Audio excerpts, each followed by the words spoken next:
Gospel and homily for the 20th Sunday in Ordinary Time. The Lord be with you. A reading from the Holy Gospel according to Luke.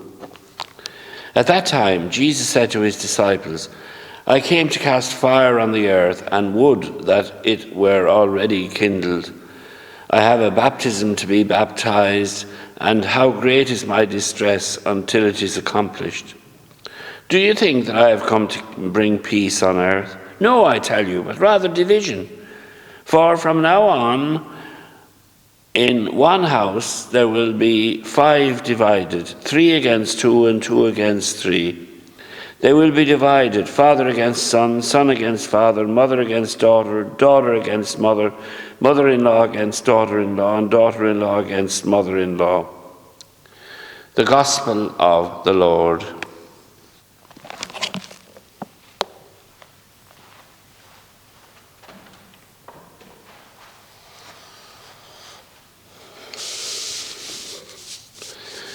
A conversation was overheard between a grocer and his young son. It went something like this. Have you fixed the scale so that we can reduce the weight on all the items? Yes, Dad.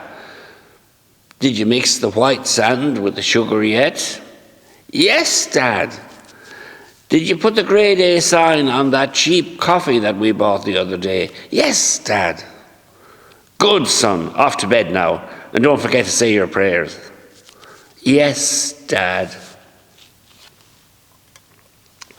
Cynics often quote scenes like this to discredit the faith, our faith. Some people say that religion causes its fair share of division in the world. Well, the message of Jesus was divisive, as we heard in today's Gospel. Jesus promised peace, but only to those who believe in him. Before his passion, he said to his apostles, in the world you will have trouble, but fear not, I have overcome the world. I would say, for instance, that a wrong interpretation of the Bible served as a kind of a backdrop to the divisions in Northern Ireland, the causes of which may appear contained, but are still bubbling under the surface.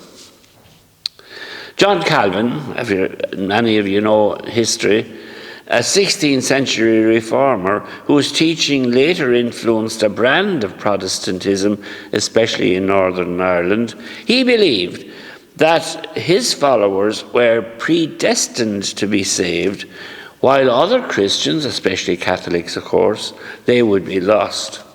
He called that predestination. Religious language like that can, over time, prejudice people's thinking and even contribute towards civil unrest, as it did. Jesus says that people indoctrinated with a biased view of the scriptures can resort to violence and even murder, thinking they are doing something pleasing to God with these things. But in John's Gospel and chapter 16, if you want to find out, Jesus reproaches such people in stating the people who think like that, are very much mistaken.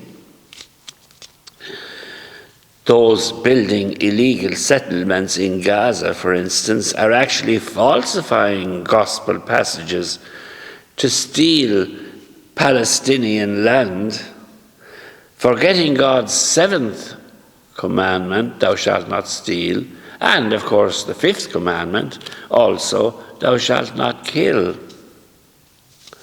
In some instances, however, when trouble threatens, ordinary Christians can run scared when they should be standing up, a bit like Peter after he categorically denied knowing our Lord.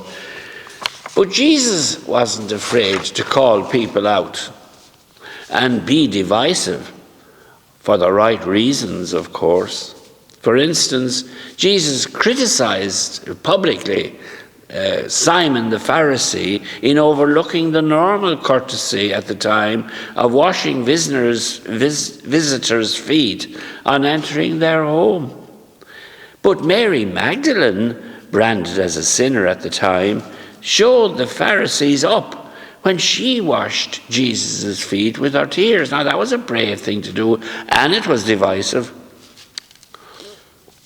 He also stood by people whom others excluded, like Zacchaeus up the tree, the hated tax collector, or Bartimaeus. What about him, the blind beggar? Or those with contagious diseases like lepers, or Samaritans who were shunned. Jesus stood up for all of them publicly. These actions of Jesus, of course, would have come across very decisive to most people at the time. True believers don't deliberately set out to pick a fight with anyone, but if they're genuine, the fight will surely come to them. So if we want a trouble-free existence, it's best to join another group, because being a Catholic Christian, especially in today's world, cannot guarantee us that peace. The peace, of course, which Jesus affords us if we follow him faithfully, is more than a feel-good factor. It resides deep down in our souls, and no one can take it from us unless we permit them. The decision lies with us. Thank you all for listening. God bless you all.